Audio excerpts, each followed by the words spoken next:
All right, let's get cracking. Happy to see everybody here. And as always, we start off with our surprise of the week. This can be anything that happened last week and that I want to talk about here over at Cashflow Sundays. And my surprise of the week is actually comes from my wife. For some of you, they may know this, but my wife is French, and we always, or when we eat crepes, she always likes to put whatever on there. I'm very Dutch, so we always eat our pancakes with apple and maybe some sugar, and that's about it. But they go crazy with it. So today we had salmon with some kind of cream spread, and I had apple with blue cheese. It was delicious, but I always keep. I'm always surprised whenever we eat crepes by the amount of stuff you can put on there and the amount of surprises that she can come up with. So it's a very fun thing, and that took me by surprise this week. But now let's get cracking and let's get into the heart of the matter and what we're all here for, and that's for the stock market updates and our cash flow Sundays. And our program, as always, will consist of the following things. We'll start out with what happened last week in the stock market with some news updates. We have the Nvidia earnings, which I think is big news, with Alibaba earnings, which I'm personally very interested in. We had Trump doing some crazy things, as always. We'll also be looking ahead what will happen next week. Most of the earnings season has already passed, but I think there's quite a few things that are interesting to look at and that we can discuss here. Then we're going to get into some stock analyses. If you have any suggestions or want to see something particular, let me know in the chat and we'll have a look at them by using our software, Market Daddy. I'll be sharing some investment wisdom along the way. If you have any questions, feel free to ask. I'm doing the show here for you guys to show you how you should look at the market and to teach you the methods of investing smart and confidently. What I see most of the time is people following blindly what's happening on TikTok and YouTube and Instagram. Whenever somebody says, hey, this is stock to buy, everybody jumps on it. Yeah, and I think that's absolutely the wrong way to look at investing. And this is backed up by statistics. 90% of all traders, 90% of all traders go broke in just 12 months. And now, why is that? Why is that happening, guys? It's very simple. You get eaten up by fees. It looks sexy, but there is no methodology behind it. So as soon as something drops, you're lost. You don't know what to do, and you immediately sell off. And then you take the big hit. You get left over as the bag holder, taking the loss. And I think that's the wrong way to do it. There are also a lot of smart investors out there using algorithm, using AI that can absolutely overpower you. They have more knowledge than you. They have more resources. They know what they're doing, and it's very hard to go up against that. And the way you can beat them is by playing a different game. You don't have to play the same game that they do. You can play it a little bit slower. You can look at companies like you are the owner, like you. I think Warren Buffett does this very well. He is a great businessman, and that's how he looks at his stocks and what he wants to buy. And that's the kind of investing that we teach over here. And that's what we do at Market Daddy. And we will be using our software to gain an edge. We'll be looking at data very easily. We don't have to search over the internet. We can just type it in and have all the information we need right away. And again, don't buy something because I'm saying it, but look at the methodology behind me buying the stock and apply that to your own investing. All right, so let's get into it. I think first off, the most interesting news, what happened last week are the Nvidia earnings. Absolutely blown away, 56% up. The revenue increased by 56%. That's a crazy high number. There are very few companies that can manage to do this. And if you look at the entire AI hype, there are a lot of different companies out there trying to benefit from this. But the big one is Nvidia. I think the other big one is Microsoft with all their data centers. There's so much data capacity required for all the AI investments that are being made that they are a big winner as well. But clearly Nvidia is coming out on top, 56%. Amazing. Their data revenue centers, or their revenue from data centers, grew 5% from first quarter, and also grew year on year 56%. And their Blackwell data center revenue grew by 70% sequentially. Now these results are nothing to scoff at. What I think about Nvidia, what I think is scary about Nvidia, they grow exponentially fast. 56% growth year on year is crazy, but it's not sustainable. The story around Nvidia is amazing. Everybody's over the moon. Everybody sees the potential, and they deliver on the potential currently. That's the story that's being told right now. But the question you should ask yourself, can they continue this story for the next 10 to 20 years? Can they continue a 56% growth year on year? It's very unlikely. It's very unlikely. So if you step in now, they are valued at a 56% growth percentage year on year. Is that something that they can keep up? I think as the whole AI market keeps growing, Nvidia will profit from that, but 56% is unlikely, just because the math doesn't add up. You can't keep growing 56% year over year over year, and that will mean the market for AI applications will explode, and that's unlikely to happen. So most likely they will grow in absolute numbers quite large, but percentage-wise, it won't be 56% year on year. So I'm quite careful with Nvidia. I don't think it's an investment right now. For me, it's a pass. I think the story is it's too difficult to value where the whole market as a whole will go. But these numbers are insane, and I think they still surprised everybody. Even though the stock dipped, so the market expected even more growth, expecting more than 56% growth year to year. I think it's ridiculous. And I don't think that's a story they can hold out for the long term. But in the short term, it's very interesting to look at. I think next up, we're going to take a look at Alibaba earnings. Full disclosure, I own Alibaba shares. I bought in at around 80 to 120. No, I started buying way earlier at around 200, and then it dipped, and then I bought more. No, I don't want to join the limited time offer. And they recently jumped. They took quite a jump up, 13%. The stock has been downbeaten over the last few months, I believe, maybe even longer. It was down quite bad. Nobody wanted to invest in it, and that's mostly because of the China story. I think everybody is afraid of China, and rightfully so. China is a little bit of an unknown factor. We don't really know what's going on there. But if you look at the whole of China, I think they are set for growth, and Alibaba therefore is set for growth as well. As the whole economy of China grows, Alibaba is very well positioned to profit from that growth from China as a whole. And now that their AI and data centers are growing, and they showed quite a big growth there, I think around 26% on the top of my head for just that business unit, which is quite a lot. We'll be looking more in depth at Alibaba right now.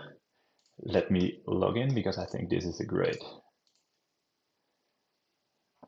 way to look at it. Let's log into our software. Alibaba, standing right here. Now, what are we looking at? We're looking at an overview of Alibaba that's generated by our software. You see the name of the stock. You see where they're traded. They're Chinese, but their exchange is over on the New York Stock Exchange. You see which industry and sector they're actively participating in. You see their price, and over here you see some metrics and our due diligence. Now, why do we put this at the top? There's only one reason you would be interested in looking at this stock, and it's, do I want to own it? Yes or no? And you only want to own something because you think it's going to grow in value. So on top, we have some valuation metrics. And then below that, we have some easy to understand metrics to quickly take a look at the stock. Now, this is not meaning if these are all checks or red crosses, it doesn't mean go out and buy right now or sell it off and run away as fast as you can. But it gives you an indication of whether something is interesting, yes or no. Financial fortress means, do they have staying power? Do they have the financial capacity? Do they have the liquidity? Low amount of debt? Do they have the right margins? Don't they spend too much on their sales and marketing spending? Do they spend too much on R&D spending? If so, they will be crossed off. Compounding engine is mostly looking at their ability to compound their growth, and therefore they need to have multiple growth metrics that kind of feed into each other. So for example, if they grow their revenue and then they grow their free cash flow even more, and from that free cash flow they can return it at a higher return on capital, and then they can compound on their revenue growth, and that's what you want to see, because then they can grow to exponential value. And entry price is just looking at, is the stock at a good price currently? Are you not paying too much? Now, Alibaba doesn't check any of these, so you would think it's a bad story. But let's take a look in detail. What's actually happening here? If we expand our due diligence, this is being generated by our AI model. It's looking at the last few earnings calls. And it's summarizing all of those. It's looking through the sales pitch that's given by management, and it looks at the data that's being displayed there, and how management views the future. Are they optimistic or not? And what are they actually doing to grow the business? What's happening there? You don't have to read through all the different earning logs yourself. You can just use this, rely on the summary to see if something is interesting for you, yes or no. Once again, this is not advice. This is not to say, hey, if this is positive, I go out and buy it straight away. No, do your own due diligence. Look at the business. Is this something that is right for you? Does this fit your portfolio? Don't just go out, buy something because somebody on the internet is enthusiastic about the stock. That's the wrong way to look at it. These top few three metrics, they are driven by our own proprietary algorithm. They are based on value investors and how they look at certain businesses. Would they think this is a financial fortress? Would they think there's compounding ability in this stock? Would they think this is a great entry price? Yes or no? And this is based on market or Warren Buffett, Peter Lynch, Charlie Munger. They've all written and talked about the way they invest quite a lot. And we condensed all that information and all their knowledge in our backend, created the algorithm, and it looks at the stock data as of right now. So the Q2 2025 earnings are in here, and it assesses whether or not these value investors would consider these checks met or not. Now, if we take a look at what it says here, Alibaba is a strong edge in e-commerce and cloud services. I think we all, most of us know what they do. They are a big e-commerce platform. You can think of Amazon, but then Chinese, and cloud services. Again, Amazon is big in this as well. You have an AI-driven strategy. It's gaining traction, and it's showing triple-digit growth. This positions them well against competitors. Now, their growth ability, it's on a solid growth plan. They report a 36% increase in adjusted EBITDA for fiscal year 2025.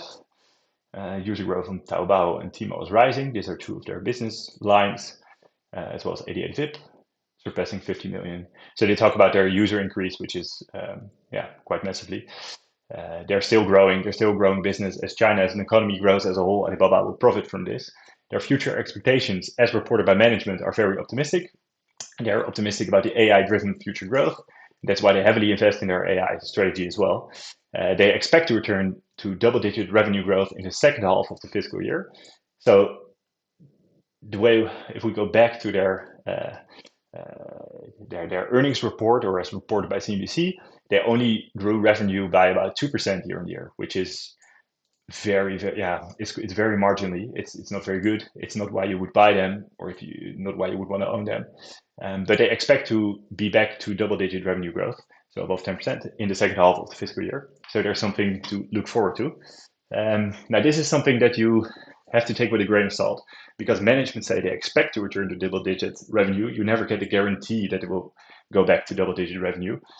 So for the next half year of 2025, we'll put this to the test. You can see if they met this, yes or no. And their focus on core businesses and divesting non-core assets shows a commitment to operational efficiency. All right, what next? Alibaba's cloud AI products are expanding, boosting revenue. Well, they grew by 26%. If they can keep that growth up, that would be amazing. The company is returning value to shareholders with increased dividends and share buybacks. Now, as an investor, what are you looking for in a business? In a business, you want to see the ability to generate cash and to transfer that cash from the business into your pocket. And there are a few ways they can do that. If they have free cash flow, they can invest that back into the business. They can pay out dividends. They can buy back their own shares. They can pay off debt, or they can make acquisitions. These are all ways that the stock of the company can grow. Dividends, I think, is quite a well-known concept. And dividends give you money straight away, which is very nice. If a company has a lot of cash, you want to see them return the cash to your pocket, and you can reinvest the dividends yourself. However, if the business has opportunities to reinvest the cash at a higher rate of return that you yourself would gain by investing on the stock market, why would you want to have that cash? It doesn't make sense. It's very illogical. You want the business to reinvest that cash at a higher rate of return. And Alibaba has a 26% growth on their AI cloud services, which is extremely high. I myself aim at 15% rate of return on my investments, and Alibaba has a 26% return. So I'm happy for them to keep their cash, reinvest it in the business, and generate way above my target returns. If they do share buybacks, I'm okay with that as well. I think the stock has been quite cheap lately. It's a great time to do buybacks. If the stock is very expensive, you would not want to see them do that. The share buybacks is a way for a business to limit the amount of people you share the pie with. If you become a shareholder, you buy a piece of the pie, and the piece of the pie represents a share, or a share represents a piece of the pie. Now, if the business buybacks more shares, they take away pieces of the total pie. So you own percentage-wise way more of that same pie, and therefore you're without them having to grow their business at all, your investment has become worth a lot more. And especially as the company is sitting on a lot of cash, they don't know where to invest in. Share buybacks are a great way to do that if the company is priced attractively, because you don't want to buy stock at too high a price. Price matters, and this logic is true for the business as well. They don't want to buy at a very high price. So if you see share buybacks, make sure they buy back at low stock prices. They have intense competition and global trade uncertainties, aka Trump, pose risk to future growth. I think this is something that everybody is worried about for Alibaba and all Chinese investments. And whether that worry is grounded or not is, in my opinion, too early to tell. I think it generates a lot of volatility, and the way I look at it, volatility is there for you to take advantage of. And volatility, as an investor, is where you get paid, but it involves risk, and you have to be sure that you can manage the risk. And Alibaba has been down 50% at some point since I bought it, so I saw my stocks plummet. But I believed in the business. I knew what I was investing in. I had my own thesis, my own story, and therefore I could buy more. And currently we are on the way up, and we'll see where it goes. If they continue this trend, then I'm very happy to own Alibaba, and we have invested in a great business. Next up, we have a few charts. I always like to make it visual. We can see the revenue growth over the last few years and averaged out. Last year's average was quite low. Free cash flow growth was negative, but this is very explainable. Why? Because all the free cash flow they created, they reinvested into the business, and then it doesn't count as free cash flow. So essentially, it didn't grow. They spent it before it got added up to their free cash flow pile. But they invested at good rate of return, and that's what you want to see. Their return on invested capital over the last few years has been a little lower. You will ideally want to see this in the double digits, in the high double digits, or above 20%. But then you have a great business. Right now they're a little downbeaten, but on the way back up, and they still have quite a lot of cash. Their cash to debt, you want to have it above 1. That means they have more cash than they have debt, and they have a lot of cash on hand, and therefore they're well positioned and well set up to invest in their own business for the future. And you can see they're buying back quite a bit of shares, so that's nice to see. They were quite cheap, so it's a good time for them to buy back their own shares. So Alibaba earnings, there's some positives, there's some negatives. Their revenue rose subpar. Their investment in their AI related revenue was created a lot of returns, but they will keep investing, and therefore they will eat up some of their own cash and their own free cash flows. And we will yet have to see whether or not this pays off. Another risk that's involved in Alibaba is whether or not China and Trump and the whole trade war that will be going on is going to mess with their business or not. All right. Next up, I think we have to talk about Trump. Trump is always up to something crazy, and what did he do this week? Trump has been in a long fight with the Fed, and the Fed's mission is to limit inflation, and Trump's mission is to have a good story to tell, to have a win, and he wants the whole economy of the US to grow, and therefore inflation, a little counterintuitively, is in his advantage, because a way for the total wealth of the American people and their GDP to grow is by inflation rising. Therefore, everything they earn just increases rather than having to produce anything extra. The dollar value of it increases, but their actual production doesn't. And the Fed, they don't want to lower interest rates. Now, for Trump, this is a burden. He has quite a lot of debt, and the debt will be quite expensive. If they lower the interest rate, at least the short-term debt will be lower. And coming from a Fed perspective, their role is to limit inflation. And now Trump has announced a lot of tariffs, and tariffs drive up prices, uh, or they could drive up prices. It's yet uncertain whether or not the Walmart and all the big retailers in the U.S. will transfer the tariffs they have to pay to their customers. But to me, it seems very unlikely for them not to do it. Why would they take the hit if they can just pawn it off to their customers and maybe pawn off a little bit of it to their to wherever they buy their products from? But if I was a business owner, I would not want to take the hit. I would pawn it off to somewhere else. And therefore, I think it's very correct of them to wait a bit and see what happens before they lower interest rates. Everybody is expecting them to lower interest rates, but we'll yet have to see if that happens. And Trump is trying to exert more control on the Fed, see if he can get anyone fired and can appoint new people that are in his favor. Currently, that does not it hasn't happened yet, but he's trying and trying and trying through multiple angles.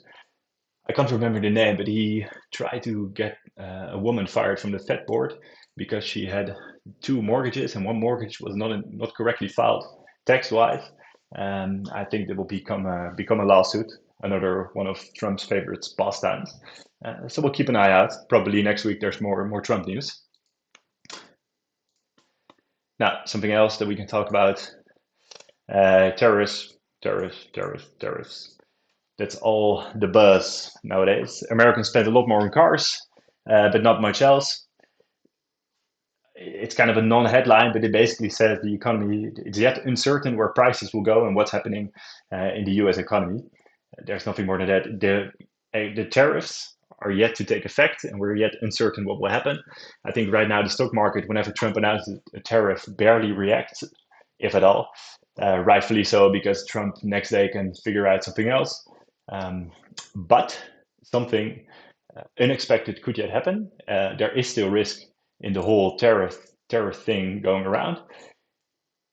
He can decide that tariffs are suddenly become a lot higher on a certain product. It could be cars, it could be steel, it could be medication, and it could have a big impact on you as a stockholder. So I would not be too, I wouldn't be too not cautious or too free to entirely dismiss the whole tariff risk. There's still some actual risk there, and Trump can do some serious damage if you don't look out for it. That's most of the news that happened last week. Next up, I want to look at what's going to go on the coming week. Not much. I think most of the earnings season has already happened. Nvidia was kind of the big closer. Great results, but there will be some other reports that could be interesting. They're mostly macroeconomic. So whoever is interested in that, we can discuss them next week. There will be some construction spending, some manufacturing reports, some job openings and labor turnover surveys. Very interesting stuff, or well, not at all. Federal Reserve Beige Book. This is all the central banks talking about their outlook on the economy. It's not very factual, but they look at it from a practical perspective. The employment survey, initial unemployment insurance claims. Yeah, this is a big one. Employment situation report. You shouldn't take these too literally or give them too much value, but they give you an indication of what is happening. They give you an indication of what is happening in the US economy. And then there are a few other corporate earnings that could be interesting to look at. NEO, I think this is a popular stock amongst retail investors. It doesn't concern me too much. Zscaler, Macy's, Salesforce, Lululemon. I think this one could be interesting to look at. From a value investing perspective, I've heard quite a lot about it, but I've never looked at it in depth, so we could do that tonight. And Broadcom, yeah, that's about it. All right, I think that's all on the news that's going to happen next week. I'm spitting pearls of wisdom. Yes, that's what we're trying to do here. Thanks for the comments. Next up, I want to take a look at some more stocks. We've already done Alibaba. We have Novo Nordisk. We have NU Holdings. We have DLO Limited, Zeta, Fastnet, Tesla, Microsoft, Nvidia. Let's take a look at the chat. Any takers? What do we want to look at? I'm always a big believer in Novo Nordisk, so let's start there. They're currently priced at 360 Danish kroner. They have also a listing on the US in dollar denominated value. I think that's about 50 currently. Um, when I bought them, they were quite a lot higher, not lower. Excuse me. I started buying at around 500 or 480. Took a big train downwards under the 300, and now we're slowly rising back up again. I'm still in the red, but I still believe in this business. And the reason why is as follows. I think Novo Nordisk is positioned extremely well in the entire weight loss market and insulin market and metabolic disease market. They have an incredibly effective research R&D department, and Europe is still, to my knowledge, they're still market leader when it comes to the development of new medications. And Novo Nordisk is the big name. It was the biggest company if you looked at market cap not too long ago. Then they tanked. They got competition from Eli Lilly. Now they have even more competition from a lot of smaller businesses that are trying to recreate the success they had with Wegovy and Ozempic, and it's hurting their price as of right now. But I think in the long term, the story is still very good. And the reason the story is still very good is because they have the operational capacity to produce a lot of medications. They have the R&D capacity to research new avenues for revenue, so create new medications. And their Wegovy and Ozempic are still extremely important. And if you look at it from a marketing perspective, everybody knows the Coke versus Pepsi. That was quite a big thing. Currently, it's no longer, but I think around the 80s or the 2000s, those were two big brands. And by having them compete, both of them became more successful. The same could happen with Eli Lilly and Novo Nordisk. I'm not sure if that's the case, but for me, it's an interesting way to look at it. And the reason why I think Novo Nordisk specifically is a great business, and that's what we're trying to do here. We're trying to buy businesses, and we're trying to decouple them a little bit from the stock price. So if the stock price goes up and then goes down again, the reason why I can go buy more when the stock drops is because I've looked at the business from a business owner's perspective, and I can see there's quality in the stock or quality in the business, and that's why I want to buy the stock even at lower prices. Prices are only there to give you information. They're not there to give you information. They're only there for you to take advantage of. And if we go down a bit, if the tech works with me.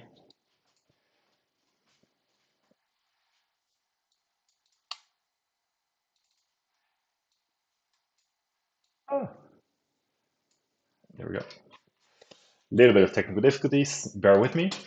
If we take a look at their cash flow,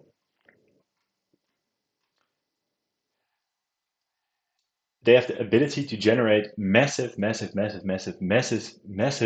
of free cash flow. And that's from a business perspective, what you want to see. If you take the role of a business owner, what do you want your business to do? You want your business to generate cash. Then you sit there on a pile of cash, and then what do you want to do with that cash? You want to reinvest it in the business to grow the business, to grow your revenue streams. And you also want your business to be around for the long term. You don't want it to be around for just a few weeks. It needs to stick around. And you can do that if you have a high cash flow. And Novo Nordisk's cash flow is exceptional. It will continue to grow, even though they have increased their capital expenditures. They're spending more and more on their plans to increase their production. And the entire weight loss market over the long run will grow quite a lot faster. One of my friends told me the following: in the next few years, there will be more and more fat people, and Novo Nordisk will take advantage of that fact. So if you believe there will be more and more fat people, then this is the stock for you. If we look at their income, you can see that they also grew their revenues quite significantly. Let's look at it annually. If we look at 2021, it was 140,000. All these numbers are in millions, and they're in Danish kroner, so not US dollars. And if you look at it in 2024, they've almost doubled their revenue. And this year, they're expected to grow by 8 to 14%. So they continue this growth trend. And the market expected the growth to be even higher, also because they expected the growth to be higher, and they had to readjust their expectations for this year. But it's still going to grow quite significantly. And then with all their R&D capacity, I think for the long run, they can keep growing. Now, probably the next few years or maybe the next few quarters might be quite difficult for them. But from a stock owner's perspective, you want to find a business with a problem. The reason why you want to have a business with a problem is because that lowers the stock price, but you want them to be able to solve the problem that's ahead of them. And I think Novo Nordisk is set up very well to solve the problem that's ahead of them. They also have medication that's being researched, and it's in the last few phases of being accepted, that will allow their medication to be taken orally and no longer will be given through a needle. And that's a big reason why Eli Lilly has been able to outcompete them over the last few years. Because from a patient perspective, it's quite impactful to take the medication via injection instead of orally. That's a lot easier. I think that's very intuitive to understand. So they are looking into that. They're researching that, and probably soon this will be available to the public. Then they're also active in the entire metabolic disease market. So they do more than what they do now. I think we had some technical difficulties, but we're back now. So they're active in the metabolic disease industry, and they will increase their activities there and find new revenue streams. All right, next up, we have more stocks to look at. We've looked at the top two. Let's look at something else. I think we've looked at two very steady growers, but not too interesting from a growth perspective. I want to look at annual holdings, and I've written some stuff down about that.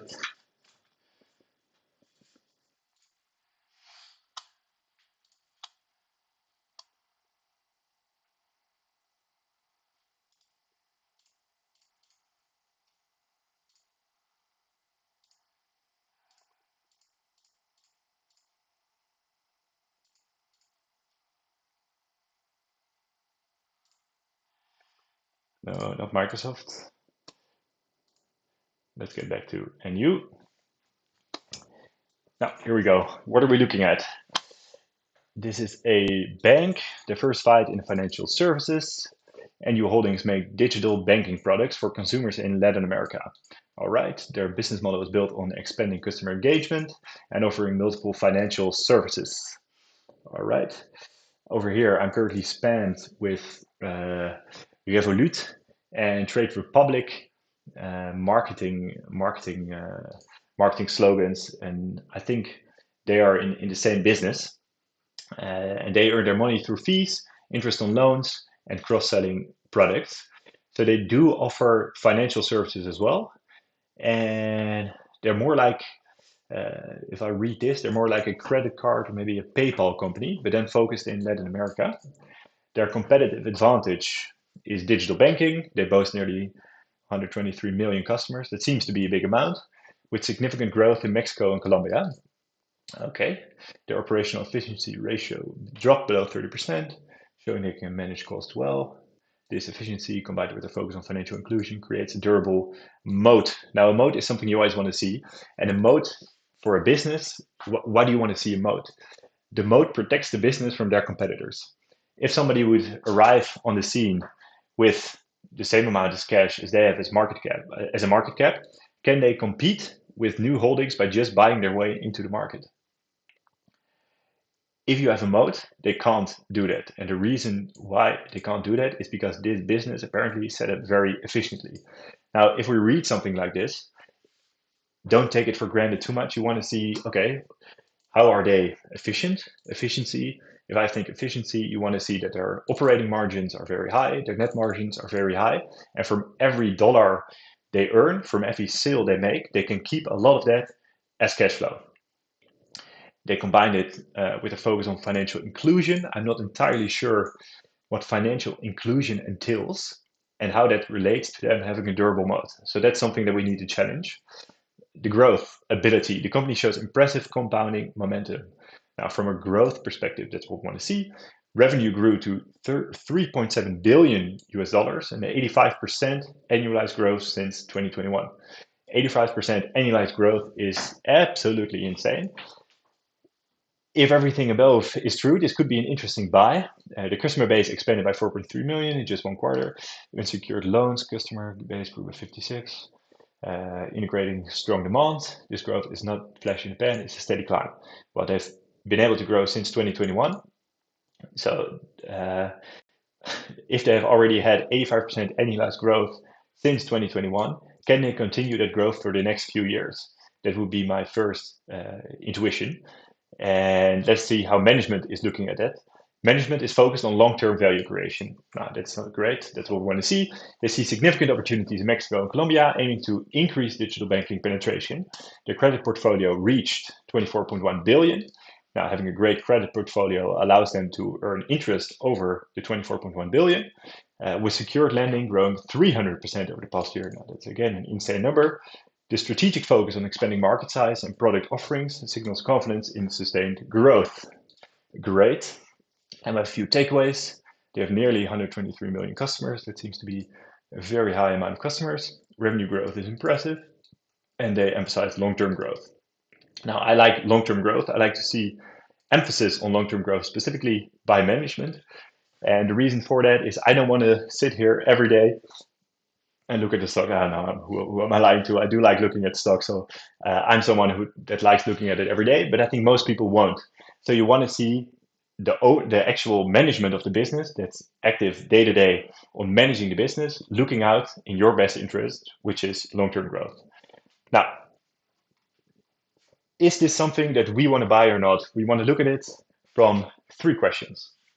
Is it a great business? Can we get it at a great price? And how predictable is it? Can we predict the future for this business and therefore manage a bit of our risk? The first question, is it a great business? From a growth perspective, their revenue growth, 5-year average, it's insane. So yes, from a growth perspective, it's a great business. Now, they talked about their efficiency. If we look at efficiency, we want to see, can they keep what they earn? Their gross margin is 45, almost 46%, operating margin of 25%, and a net margin of 18%. A gross margin of 46, it's great. Not too impressed by it. Operating margins and the free cash flow yield is only 4.48%.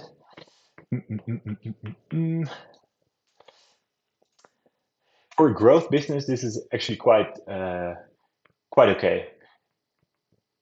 You would expect them to have more cost in their growth phase because they have to spend a lot on integrating new acquisitions that they do or their new business lines that they find. They probably have a lot of tweaking to do before they get them very effective. But they seem to be able, with this amount of growth, to still keep 46% from their revenue as gross margin, 25% as operating margin, and net margin, that's what you're mostly interested in because net margin is closest to being converted to actual cash, is around 18%. For this amount of growth, that's fair. That's fair. Next up, their return on invested capital. If they get to keep almost 18% of their revenue as cash, at what percentage can they reinvest their cash and what kind of return can we expect from that cash? That's about 17%. Now, as I mentioned earlier, I'm looking for above 15. This is above 15. So this meets my expectation. And what you usually see in a growth business is that it takes a little bit of time for their investments to bear fruit. And therefore, I can expect this number to grow higher over the next few years. depending on where they are in the growth cycle. And we read before that they have been growing since 2021.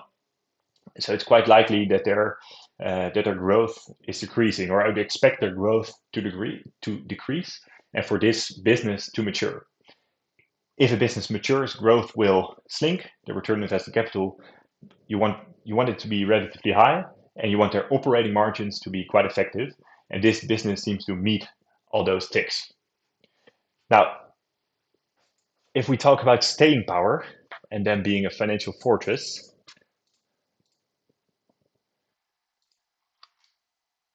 you want them to have a low amount of debt and a high amount of cash, or they have a relation to each other. And ideally, where are we doing this? Let's go back to new. You want a business to have a high amount of cash on hand in relation to their debt. If we look at their balance sheet, let's look at a quarterly perspective. We're halfway through the year. They have 17,000. Again, this is in millions. So 17 billion US dollars on their balance sheet. That's quite a high number, and we want to compare that against their short-term debt, which is quite a bit higher. Short-term debt is something that they have to pay off in the short term, and that's something that you have to be worried about. And we can see that over the last few quarters, it has grown quite significantly. So I'm interested to see what will happen here. Now, we don't have the time to look into that right now, but if we want to buy this is something that I would want to look into, and I would want to see answers for why they increased their short-term debt by this much. Even though they have quite a lot of cash, they have more short-term debt. That's not something we like to see at all. If anything bad happens to the business, the cash flow generation stops. For a financial company or for a bank, if interest rates drop, they receive a lot of less income over their bank account. Even if they grew their customer base, if they per customer generate less interest, their revenue as a whole will drop. If the revenue drops, they will be able to keep less cash, and therefore they won't be able to pay off that short-term debt. And then they get in quite a tricky situation because they can no longer finance the growth of their business. So this is something that I would want to see more answers for. Next up, I am also interested in if they hand out more shares, yes or no.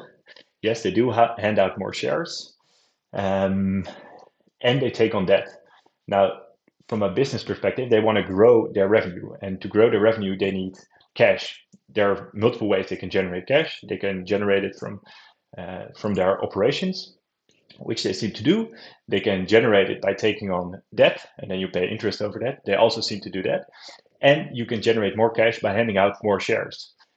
Now, from a shareholder perspective, handing out shares to sustain their growth is not a bad thing as long as the growth keeps up and they can stay around. And by staying around basically means they have a moat and they have enough liquidity to finance their debt. Their short-term debt is bigger than their current cash and short-term investments. So I see quite a risk there, and that greatly diminishes the answer to the question whether or not this is a great business to own. I see quite a few risks already. Another thing that I find scary is Latin America. Now, I'm not an expert on Latin America. I know very little about what's happening there. Mexico, Colombia, it's not my area of expertise. So for me, this would already be a no. I'm not interested in this business. I don't think it's a great business from my perspective. Now, if you're someone who has more knowledge on Latin America and what's actually happening there, your opinion could be different. But you need to do your own research. You need to look at the stock from your own perspective and see whether or not this fits your investment criteria and your risk profile. For me, everything that we looked at right now, I would say, no, this is not interesting to me at all. But maybe we can get it at a great price. If we can get it very cheap, my interest could suddenly return. And I think if we look at a PE of 25 for growth, that is, they said it here, 85% annualized since 2021. That's actually relatively cheap if they can sustain that growth. But once again, they've been growing since 2021, so I would expect that growth cycle to reduce. Now, if we look at this graph, they still seem to climb higher. So maybe there is still some growth left in there, but at some point it's gonna wean off, and I don't want to be the one holding or having invested at very high prices, because you will see a few things happening. The growth will decrease. They need to stay operationally efficient. They will need uh, to be able to pay off their interest on their debt, or they need to be able to pay off their debt. And you will see the valuation drop. If a company can grow 85% annualized, you're happy to pay a higher multiple. But if the growth takes off, you don't want to pay a high multiple anymore. And then the stock price will take a hit, even if the earnings have grown. If the multiple decreases faster, and it's a company in bad weather because they have debt, this is still not a great price. So I would like to see a higher margin of safety for this to be a great price as well. And then when we get to the third question, can we predict this reliably for the future? These are four. Let's do three. The third question, can we predict this reliably for the future? I think banks are horrible. I hate investing in banks for a few reasons. I have a hard time understanding them. And banks, whenever there is a financial crisis, are always caught with their pants down. They always have some bad asset on their balance sheet that you have no way of knowing about. You think they are very safe, that they handle their money very well, but I've seen it time and time again. If the banks see bad weather, there's always something wrong going on. That's from an investor, from a retail investor standpoint, very, very hard to find out and figure out what's happening there. So banks can look really great in great times. If they have high interest, a lot of users, they make a lot of money. But the story can turn quite quickly, and then this can turn from a good investment into a bad investment on a whim. And I've talked about this before. Growth and looking at South America, it's not my area of expertise, so I would stay away from this. And because this is a growth stock, this is a number that a lot of people like to see and that they can talk about at length, and that people will look at and say, oh, this is the business I need to own because they grow by 85% since 2021. So they will keep growing forever, forever, forever. And you're very likely to overpay for the growth, for the story.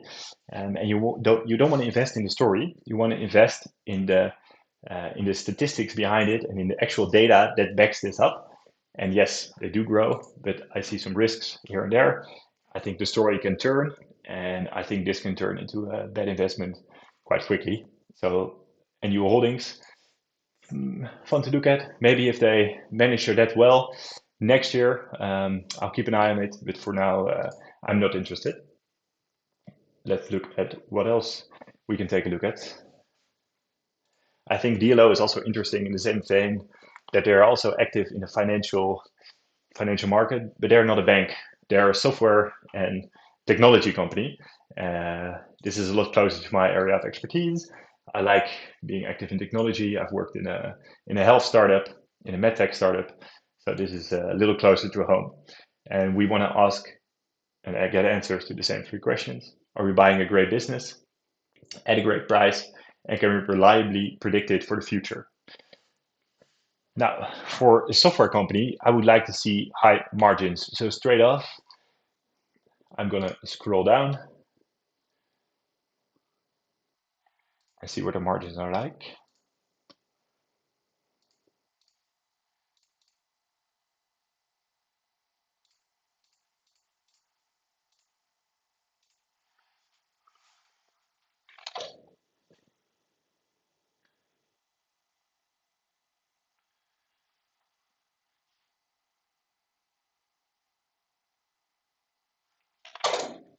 Mm.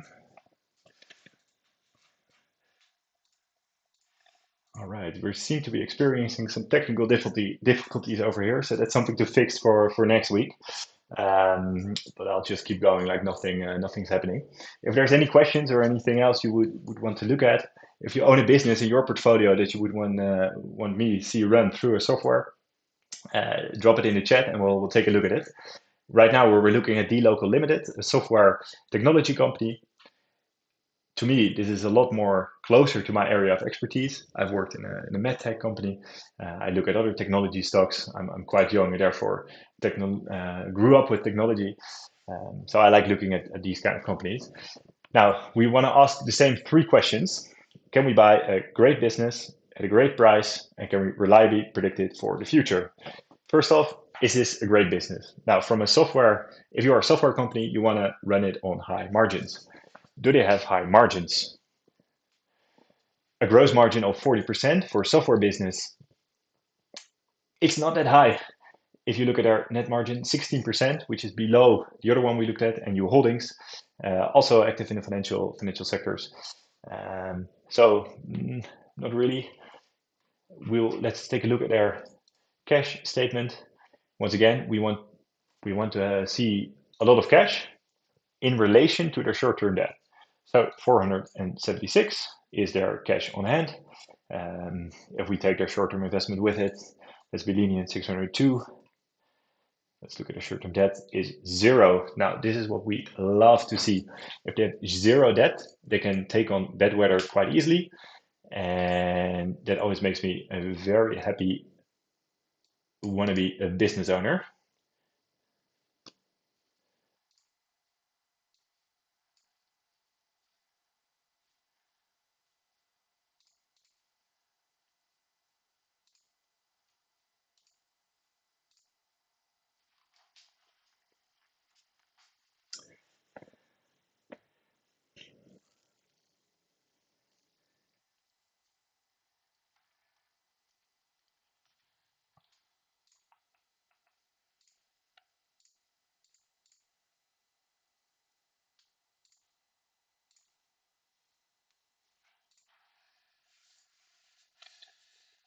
All right, we seem to be experiencing more bad internet, which is a little bit of a bummer.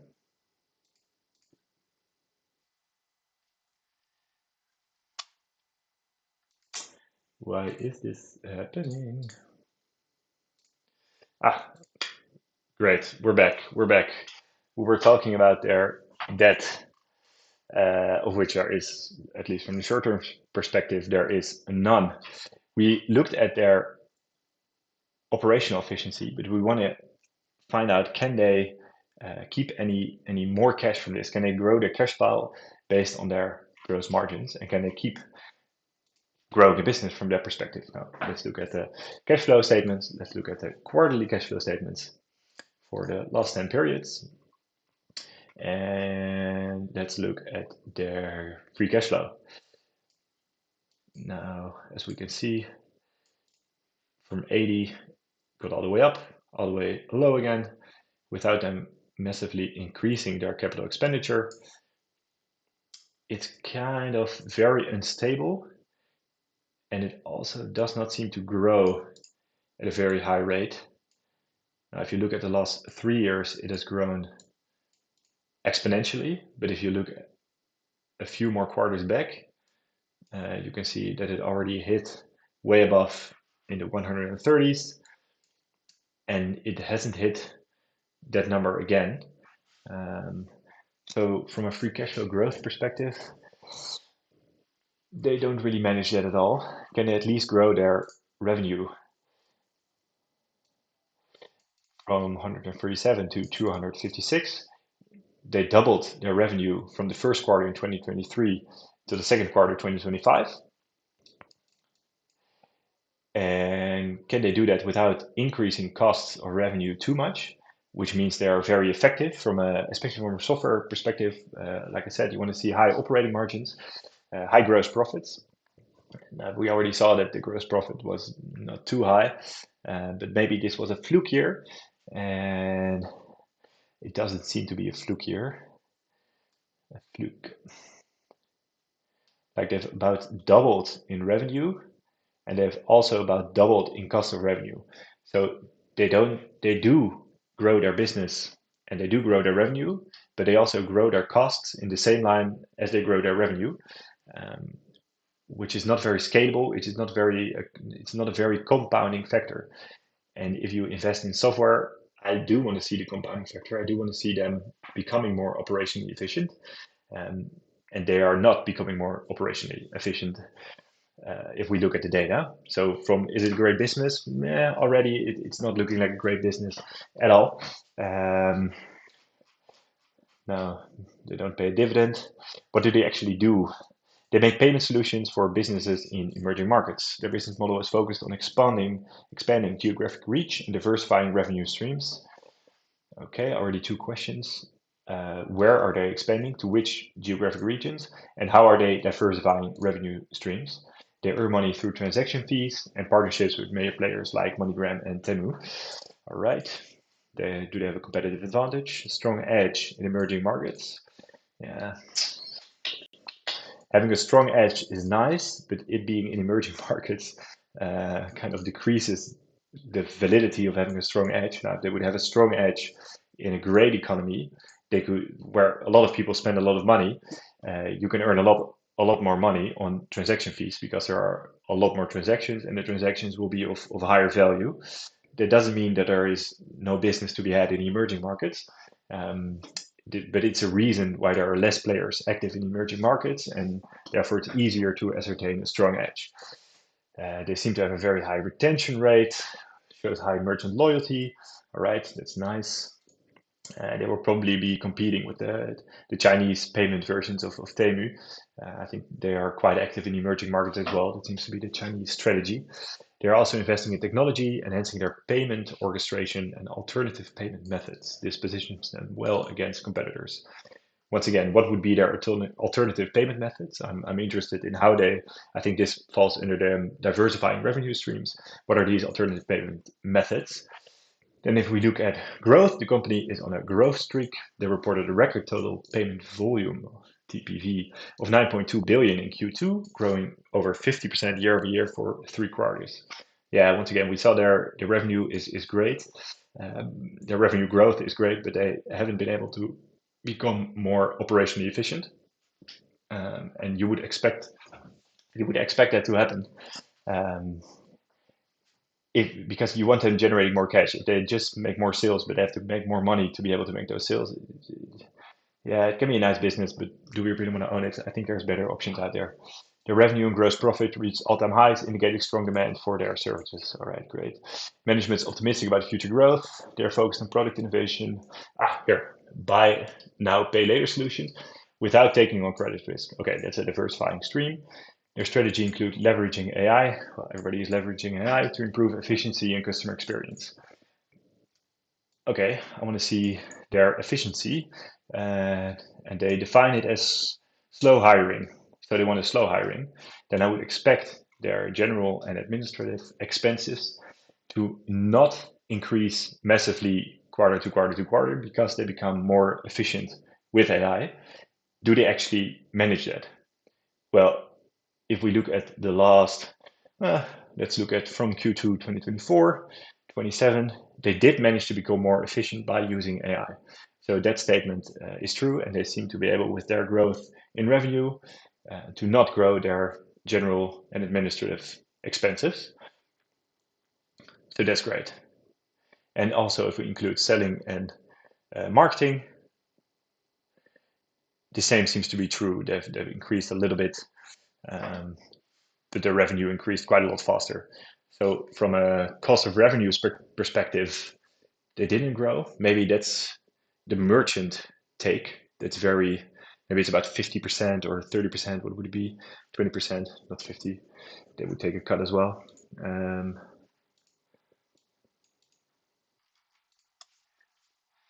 Maybe we shouldn't look at their cost of revenue, but at their operating income. Did they manage to grow that? They managed to grow revenue over all these quarters. They doubled their revenue. They didn't manage to double their operating income. So no, they have not gotten more efficient percentage-wise. DLocal strong cash flow, supports ongoing investment, expansion in new markets, United Arab Emirates and Nigeria, diversifies revenue sources. All right, great. They seem to be catering to the market, to these emerging markets. Yeah, I think it's a nice business, but once again, I'm not too interested in owning it. I don't think the business is great, and therefore all the other questions kind of become irrelevant. If it's not a great business, I'm not really interested in owning it. It doesn't seem to be very cheap. Negative free cash flow. Yeah, no. I think we can disregard this for now. maybe in the future. In the chat we get a few recommendations. Lubawa SA, what's that? Let's take a look at this. Thanks, Short, for sending this in. Aerospace and defense. Yeah, this is quite a hot topic right now. I think all of Europe is arming itself. So this could be a great, more macroeconomic play as the whole defense sector will grow. I think your expectation would be for this business to grow as well. Is there a reason why you want to look at this? Do you maybe own this, or is there something that you find interesting about this company in particular? I'll keep talking and let's see what's going on with Lubawa. Lubawa.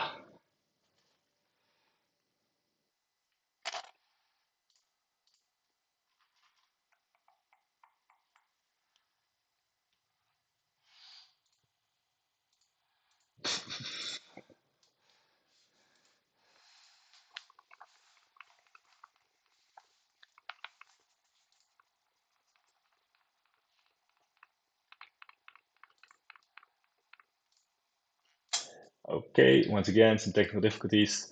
But I'm looking at Lubawa. They make protective clothing and equipment for military and emergency services.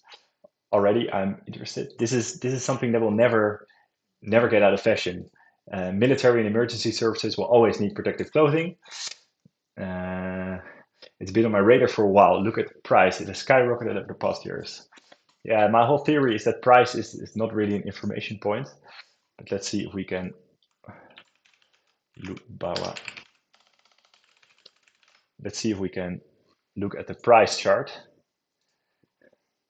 Okay, it has absolutely skyrocketed over the last few years.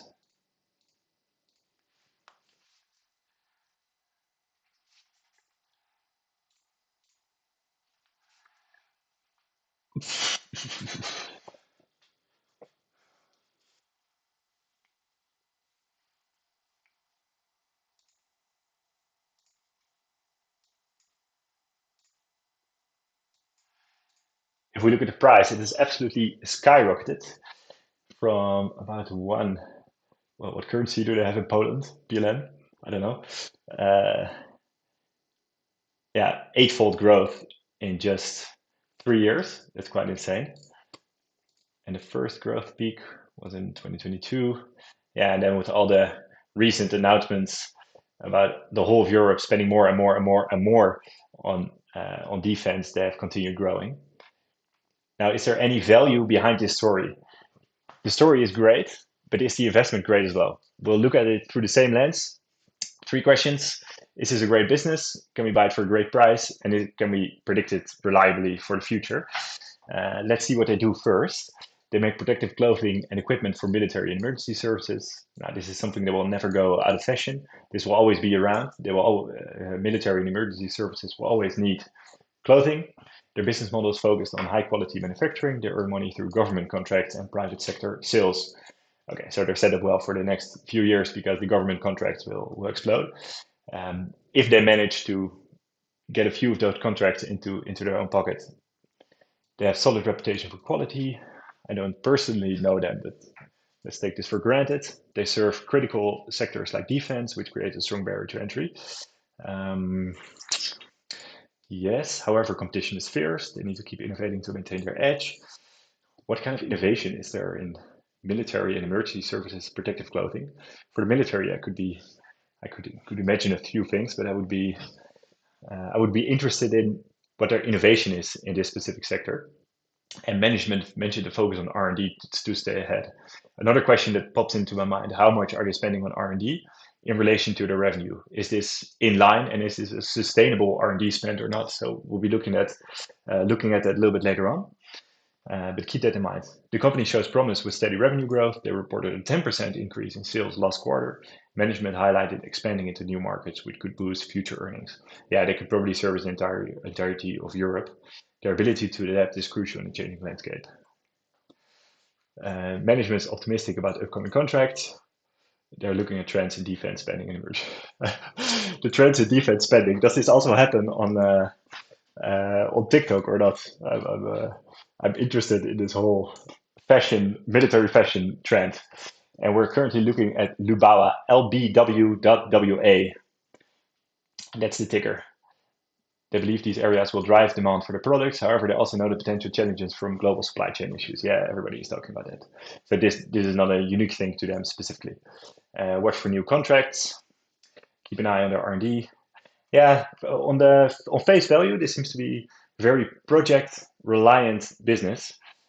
So if they manage to get the new contracts, it could be a great investment. If they don't, then you're basically um, uh, yeah, they can't grow their revenue. They're entirely reliant on these contracts, and that's a very, I don't know, it's a little bit of a finicky business to be in. I don't know how many contracts they will manage to ascertain. It's not really my area of expertise, but I can look at it from a business perspective, and it's not US based. This is Polish. Polish. It's a Polish company.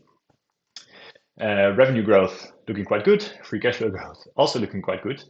I think I'm interested in what's happening there. And return on invested capital, not too great. They seem to have a lot of cash, which I always like to see, and their shares are entirely flat, which is also not a bad thing. Let's first look at their operational efficiency. Gross margin of 40%. We just looked at a software company that was similar to this, and from a manufacturing company to have 40% is already quite good. Operating margins, also quite good. Net margins, 18%. They managed to keep 80% as cash from their revenue. Okay, this is already looking quite good. I'm quite interested. They don't pay a dividend. Return on invested capital is in the high tens, almost 20%. Return on capital on employed. Return on assets.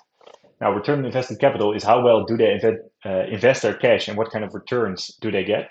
I aim at 15%, and they already managed to beat my 15%. So this is great. They don't pay a dividend, so they keep their cash and reinvest that themselves at 20%, which is great to see. Let's take a look at their financials. Let's start out with the cash flow. Let's look at the quarters. They don't pay a dividend. Pass. Yeah, I disagree with you there. I think paying a dividend is great if they can't have a good avenue of reinvestment, and they do have a good avenue of reinvestment because they can grow their money by 20% or more. And if you manage to achieve over 20% reliable growth, then that's being done great. Free cash flow is taking a big hit. I don't like to see that. Let's increase the amount of periods and see if this is a one-time off thing or if this happens more often. No, the cash flow is all over the place. It's going from 15 to 40 to 2, all the way up to 80 almost, way in the negatives. Yeah, I think this, let's look at their revenue. I would expect this to be very inconsistent as well, which is not. Half their market cap is in cash. What do we make of that? Half their market cap is in cash.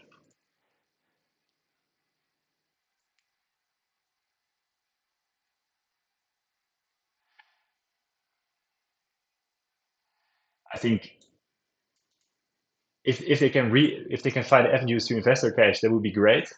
But I would what what's difficult about this business is because they're so project reliant. Do they really want to spend more on creating more factories? They will increase their operational costs, but will they also increase their revenue? Not necessarily if they don't manage to ascertain these contracts. So to me, is it a great business? I'm not entirely sure. It does seem to be very cheap. PE of 6, price to free cash flow of 4. It's low. It's low.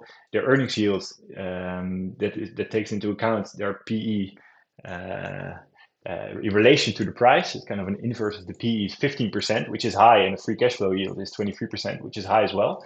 So if you buy this company, you can expect 15% return if you just look at their earnings. And from a free cash flow perspective, if you just take their current free cash flow number, which is positive, you can expect about a 23% return, which does seem to be cheap, and the algorithm supports this. But I think my biggest gripe with this is the predictability. You're very reliant on these government contracts, and if I look at the EU from a political perspective, I think we can be quite unreliable when it comes to military spending.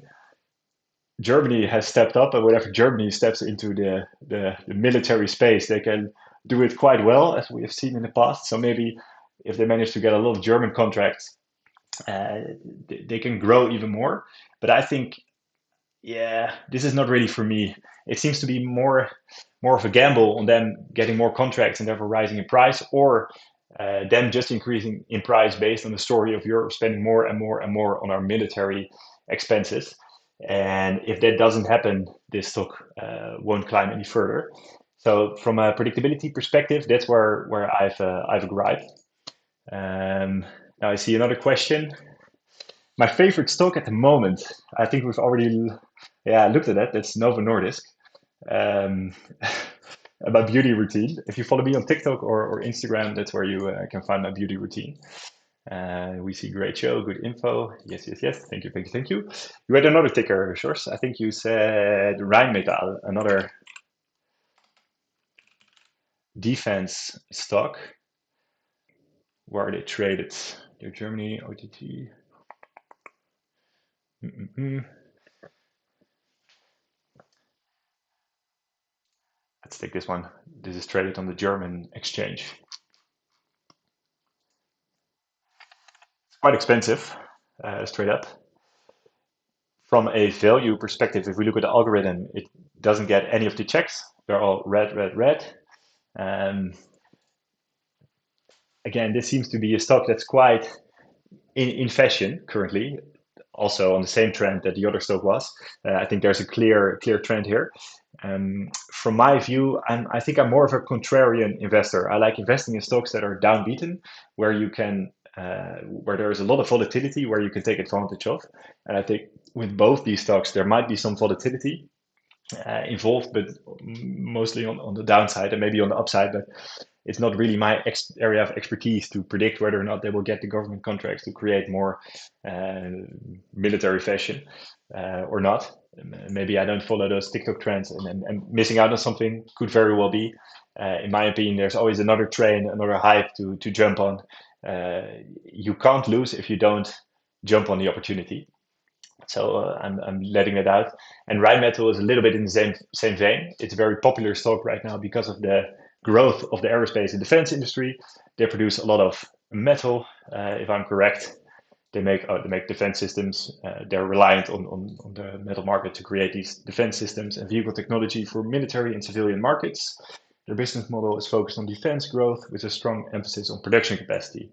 They earn money through defense contracts and strategic partnerships. They've already seen an increase in stock price, as you can see by a really high PE. And we can Rheinmetall open it here as well. If you look at last year, what is this? They've about tripled in price already.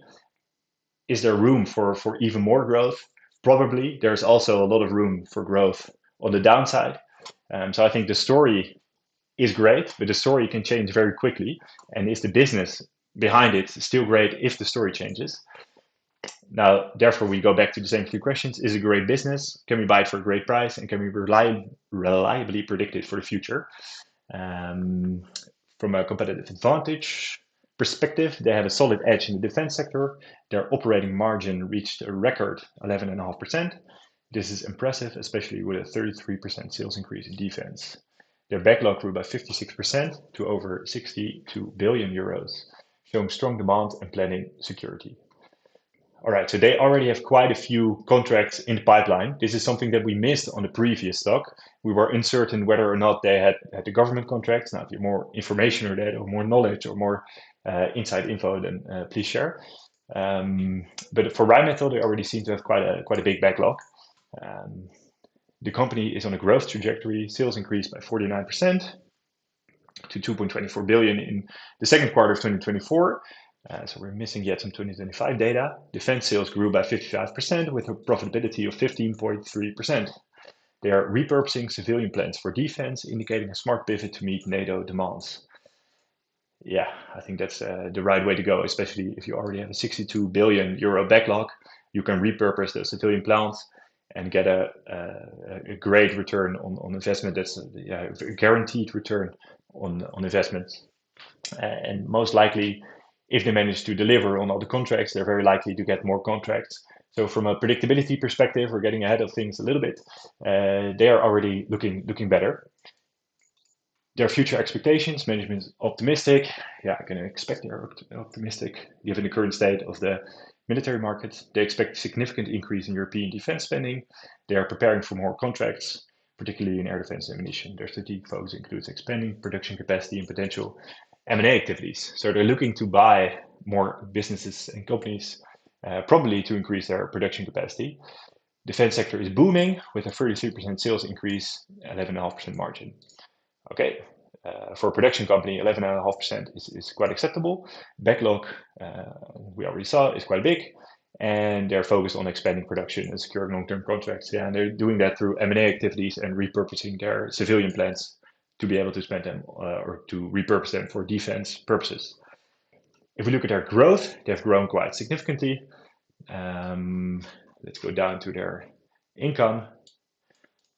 Yeah, they've almost doubled over the last 3 years, and there is no 2025 full financial data yet, but we can look at the quarters.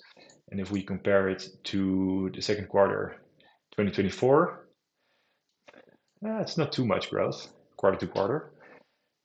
First quarter was massive, and we can expect the fourth quarter to be even bigger, and then the third quarter to be a little bit in line with the second. So if they manage to grow in the second half of 2025 even more, then it seems like more sustainable growth. But they've managed to grow since 2023 and since 2015. Yeah, so they do keep growing. So the growth is absolutely there. So from is it a great business perspective, growth-wise, yes, it's there. From an operational efficiency-wise, the gross margins are really high. Operating margins 14.4, net margins not too much. What do they generate in cash? Now let's look at it yearly. Free cash flow. I see some instability there. Let's increase the amount of periods, and let's take into account the 2025 data as well.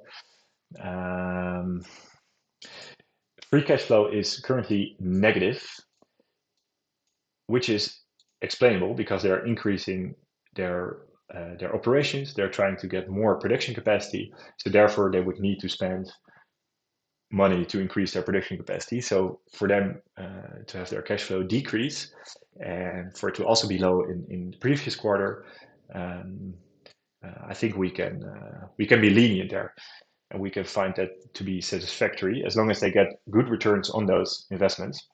And they seem to already have gotten the 62 billion lined up, and they do about 10 billion every year. So for the next 6 years, they're already set. If they manage to increase production, if they even double their production, they can double in revenue. And then it would be interesting what will happen after that. And is that already priced in or not? This is already looking a little bit similar to the last one because it's more a project-based approach.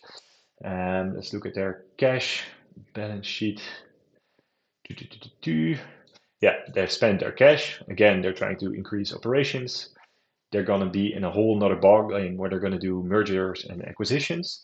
They will have to find operational efficiency. They will have to repurpose the plants they're buying. I don't know how many plants are available to purchase that are up and running for military creation that's up to their standards, and they probably need to be in Europe as well. Maybe if there is a real estate investor in the chat, he could enlighten us. Let's look at their short-term debt. Are they taking on a lot of debt to do this? Yes, they're also taking on debt, but yeah, I'm not too worried about this number. So I think that's okay. Capital lease obligations, it's quite low. I would expect them to have more leases but maybe they own their own plants. That's great. That's great. That's great. That's great. And from an income perspective, yeah, we already looked at that. R&D, barely any R&D. Interest income, earnings per share. Oop, crazy good quarter. That's probably, yeah, there was a massive jump in revenue Q4. But Q4 can be expected to be really good. So if they continue the same trend, Q4 is going to be a great, could be a great quarter for them. So I would be interested where it goes. From a business perspective, yes, I would qualify this as a great business. From a price perspective, I don't think they're very cheap. They're 34.47. This is your multiple. You pay 30 times their revenue in share price, if that makes any sense. And for the growth that they're showing, which is, if you look at last year, a high 30%, no, maybe they are on the cheap side. If they keep growing 35% currently, if that's the story, then that's quite maybe a fair value. Their free cash flow seems to be exponential, but there's no 2025 data in there yet. So we already saw a dip, so we can disregard this. Their return on invested capital is not too high. And it's also dipping. They're spending their cash, and they're also handing out shares. From a price perspective, maybe they're relatively fairly priced. And from a predictability perspective, again, this is a project developer. So whether or not what will happen after they have finished the 62 billion euro contracts, and how secure are these contracts? Are they 100% guaranteed? In my experience, no contract is 100% guaranteed. So if something changes, I think Europe committed their military spending mostly to Trump, and I'm interested to see whether or not we will stay committed, even if Trump is gone and there will be a new president who will be a little bit more lenient on Europe or a little bit less of a deal maker. The military spending might not increase the same rate, or it might stay exactly the same as we have done over the last few years. And then the growth of this business won't stay in the high 30s. And we can actually check this out by using our DCF calculator. We can fill in our expected growth percentages for the coming years and see what kind of value we're getting. And what we want to see here, if the value is higher than the current stock price, then you can buy an undervalued business. If the value is lower than the current stock price, then you buy an overvalued business. So let's say best case scenario, they keep growing 30%. They keep growing the revenue for 30% for the next 10 years. In a normal case, I think they can sustain their 30% growth, especially given that they can do 62 million. They're investing in more operational capacity. So I think growth will be there. Let's say they will get a few more government contracts. I think that's likely for the next few years, but then it will taper off a bit. So they will maybe end up 10-year average of about 15%. And worst case, Europe's military spending won't increase. Some of their contracts will fall off, and they will barely increase, or they will increase. 5% is too low. Let's do 10. And exit multiple, if they keep growing at 30, I'm happy to pay a 30 exit multiple. If they do 15, no, I'm not really willing to pay extra. And if they're 10%, I'm only willing to pay a multiple of 10. 15 is about market average. For 50% growth might be a little bit undervalued, but in this scenario, in the first few years, they're growing more. In the last few years, they're growing a little bit less. So I'm sticking with 15 and desired return, 15% annualized year on year. We'll keep that the same in all scenarios. And we actually get to quite a lower number than what the current stock price is. So if these scenarios, we average out these scenarios, and that's where we base our calculation on. And according to those scenarios that we've put in relation to our discounted cash flow calculator, we see that the stock is actually overpriced. So it's not a fair price you're paying. There are some predictability issues. So once again, I would pass up on this. Then we get another one, TSMC. Keep them coming.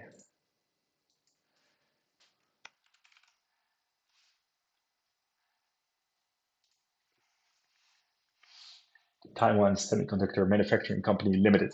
Yeah, I have an opinion on this as well.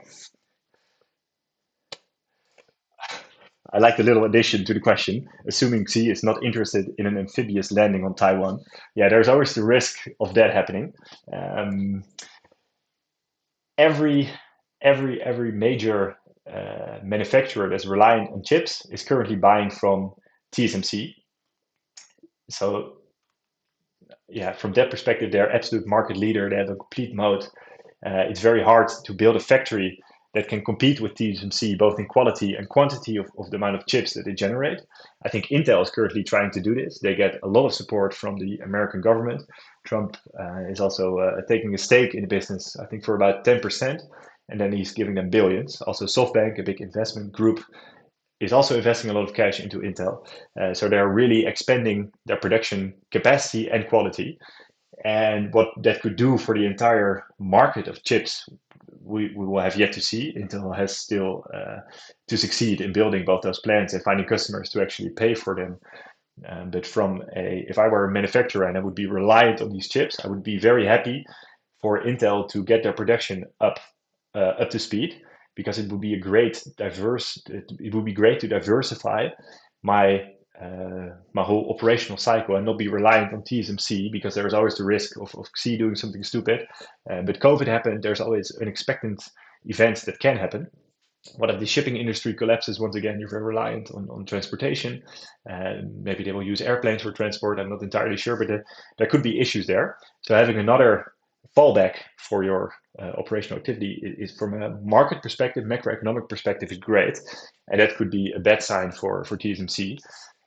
Now they make advanced chips. If we look at the checks, they are a financial fortress. They are a compounding engine. If we look at the algorithm from a value perspective, from a value investor's perspective, they hit these checks, but they are currently not cheap. And let's see if we can get some highlights. They're 3 nanometer technology. The very small chips. Chips get to be smaller and smaller and smaller these days. We're already up to 3 nanometers for 24% of wafer revenue. This advanced tech gives them significant moat against competitors. Yeah, it's not very easy to build the same quality chips. China has been trying to do this for a long time, but they can't succeed. And Intel is trying to ramp up production, but they're not there yet. So I do believe that they have a strong moat. They continue heavily to invest in overseas fabs despite margin dilution. This strategic focus helps them maintain a competitive position in the market. TSMC shows impressive growth momentum. Revenue increased by 17.8%. Yeah, I think we'll keep using more and more chips. So the entire market will grow. I think the entire market share for TSMC will continue to grow up and until the point that there is another player that can produce in the same quantity and quality as TSMC. Right now, there is none. Intel could be closest, but they're not there yet as well. So you're buying a great business from a moat and a momentum perspective. Their full year revenue is projected to rise by 30%. That's crazy numbers. AI and HPC are key growth drivers, making TSMC well positioned for future opportunities. Future expectations, again, they're optimistic. They expect revenue to.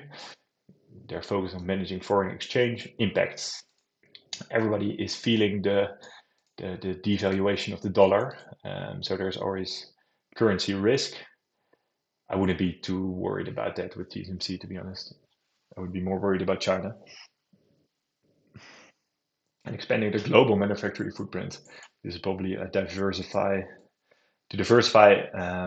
away from Taiwan. Investments in advanced technologies remain a priority. Yeah, they're already building in Phoenix, Arizona. Yeah, I think that's a great play for them. Don't stay around in Taiwan. Um, it's sad that they have to do this, but do you know when that plant is up and running in Phoenix, Arizona? Investments in advanced technology remain a priority. Blah blah blah. Yeah, I believe that. Revenue growth, great. Free cash flow growth, great. Return on invested capital, great. Cash to debt, great. High. They have quite a lot of cash, so they can make investments. Even if they have a bad year, they can stick around. They buy back a few shares. Not too much. Not a lot happening there. Already, this is looking like a great business. Return on invested capital, this is the most recent number, 20%. This is high. I like to see that. Gross margins. Look, they have really high gross margins. They keep a high operating margin and they keep a really high net margin. They have a great margin business.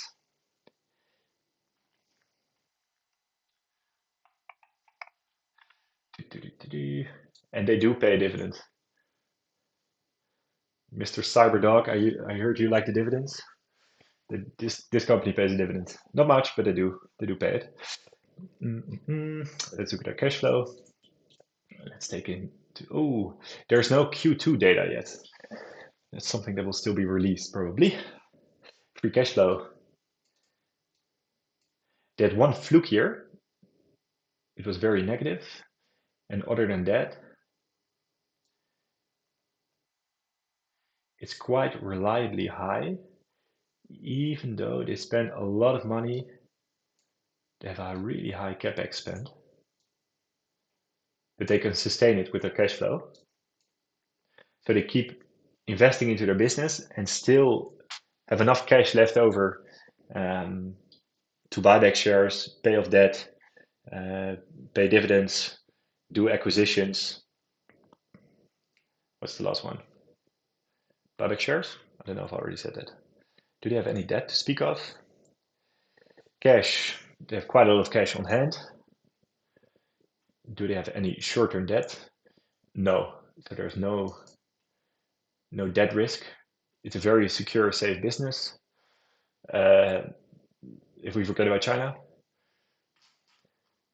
from an income perspective, oh, the 25 Q2 data showed up.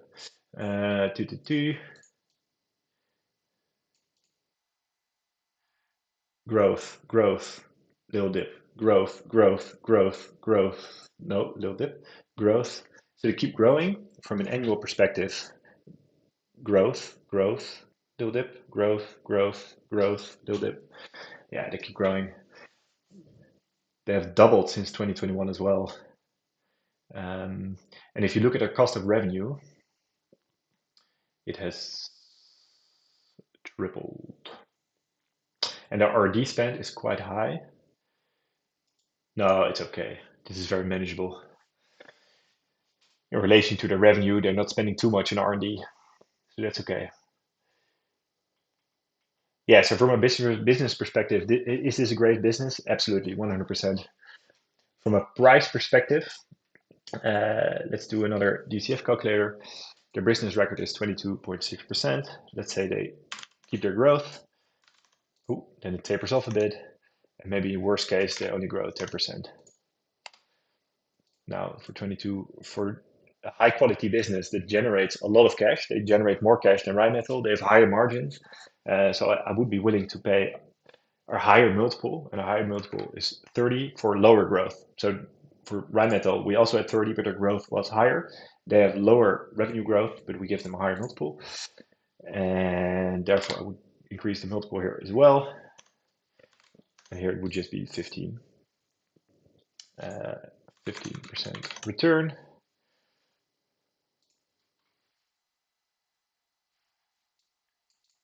Yeah, if they manage to achieve this growth, we're looking at a huge,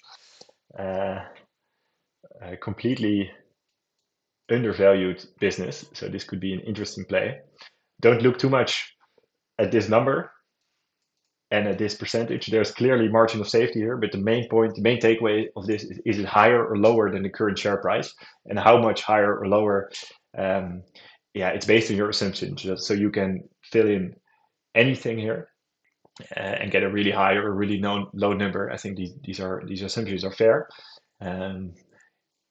If they keep this up, this could be a price that it could reach, but there's still a lot of risk. And if you look at it from a predictability From a predictability perspective, that's the last question because it's a great business, and if we look at this, the price is great. The predictability is China, China, and what Intel is doing. I think it's great that they're diversifying and building a fabrication plant in Arizona. This lowers the China risk.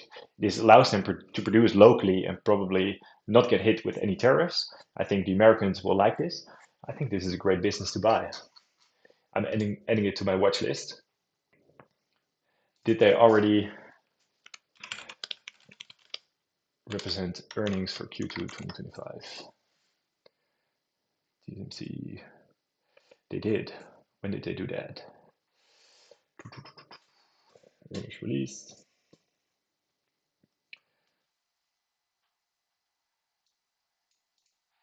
Net income. Yeah, okay, let's not get. Oh no, it's not only 2 pages. 44% year over year and increased 18% from previous quarter. Gross margin for the quarter was 58, operating margin was 49, and net profit margin was 42. Again, great margin business. I think their nanometer technology is going to be great. Their PE is not even that high. I think, again, a lot of people are discounting China or China stocks, and I think this falls into that bucket. There is some logic behind this. There's reason, but there's opportunity as well. Maybe I would like to see a little bit of a dip. Let's add it to my watch list at 200. Oh, it's already in my watch list. What is it set at? 230. Let's set it at 200. All right, there we go. Do we have more stocks to look at? I think I want to end it. There is 2 more things that we can look at. I have my portfolio. I think I can show my own portfolio and what that's doing. Can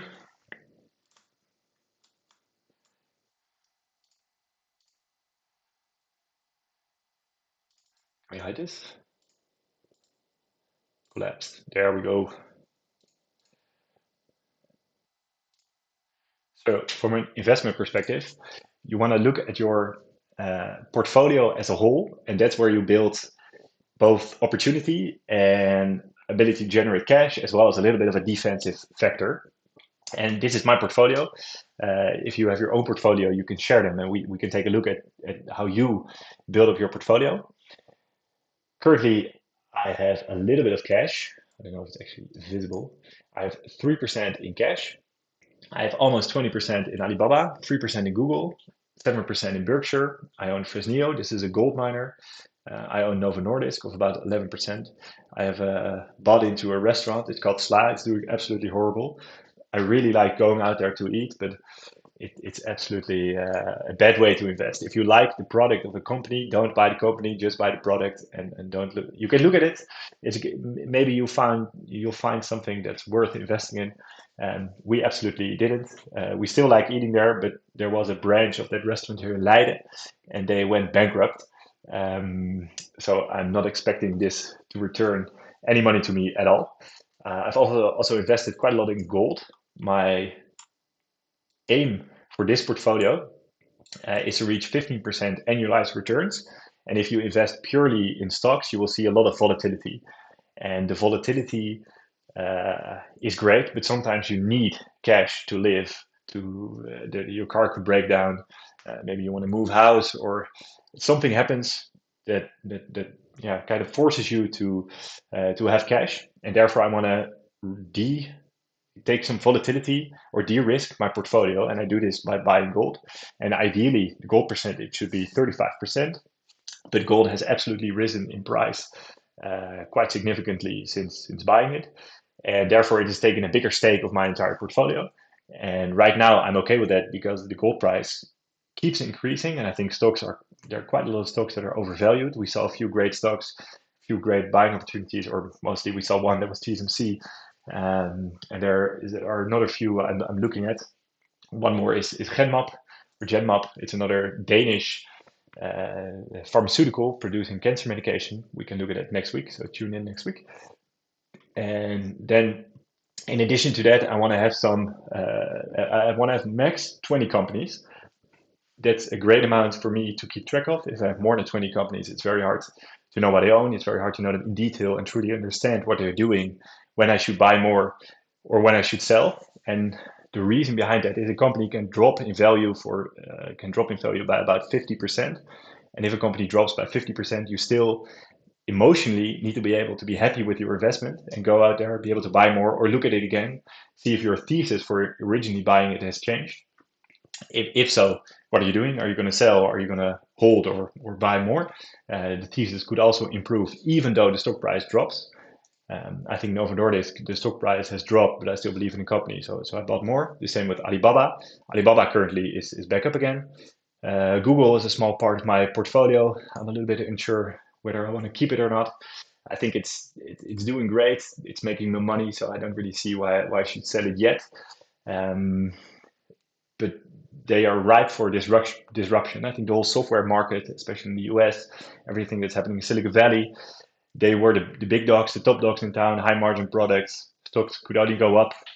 And I think that's changing. I think it's going more and more towards the AI revolution, maybe also more and more towards producers.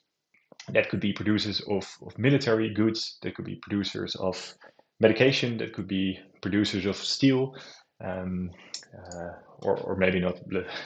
I don't really know. I can't predict the future. I just keep looking at what businesses are there out there today. Are they great businesses? Can we buy them at a great price? And can we predict them reliably for the future? I think Berkshire fits into that category perfectly. They're a great business. They're very, even though they own multiple businesses, they're quite easy to understand. They buy companies for the long run. They generate cash, and then with that cash, they buy more businesses, and they hope to generate above market returns. And they do that like no other. They have done it for the last few years. They will keep doing it until forever. So it's a great business to own. It's been a stable part of my portfolio. And then Fresnillo, it's a gold miner. It's basically on the assumption that gold will go up. And if gold goes up, that means that the gold miners will go up by a factor because their margins will go up exponentially. The theory is that if the gold price goes up, and let's say the gold price is $100, and they pay $10 to get the gold out of the ground, then they get to keep $90 to themselves. Now, if the gold price doubles to $200 and they still pay $10 to get the gold out of the ground, they suddenly massively increase their operational margins to 190, and it's more than double. So they will grow by more than double on top of the stock or on top of the gold increase. And therefore, if the business grows more, they could maybe get a higher multiple, and therefore the stock could grow exponentially. So far, it's doing that, so I'm happy owning it. Now, if you have your own portfolio to share, please share it with me. You can share it in the chat here or later over on any of the socials. Now, before we're going, I have one more thing, and that's a book tip. I would highly recommend everybody to read what I learned from losing $1 million. Most books and most stories always go about how people make money, but it's a great way to turn it around and look at how can you prevent yourself from losing money. This book is very easily digestible. It's written by Jim Paul and Brendan Moynihan, but it's mostly Jim Paul's own story. He's a stock trader, and he talks about how he got more and more he believed more and more in his own genius, and that became his downfall. And then he started investing in, okay, what makes a great investor? And he found that most great investors, basically, all of them do something else. There is nothing that they share. They have nothing in common. Everybody has their own way of picking stocks, their own way of looking at the market, their own theories. And then he started looking at it from a different perspective, and that's okay. What did they do instead of if we look at what did they do to gain wealth? What do they do to prevent them from losing? And that's what this book is about. It's a short read. Highly recommend it. What I learned, losing $1 million. It's going back on the shelf. Okay, then we're gonna wrap it up. This was our cash flow Sundays for today. We used our software over here at Market Daddy, and this is where you make your money work harder. And we do this by learning you the process of investing, looking at the business behind the stock. Don't get too bogged down on the story, because a story can quickly change into into a bad investment. So look at what you're buying, look at what you're getting. We do this every Sunday. Share your portfolio, share your stock picks, and see you next week. Thank you for watching. Follow us on the socials, and see you next week. Bye bye.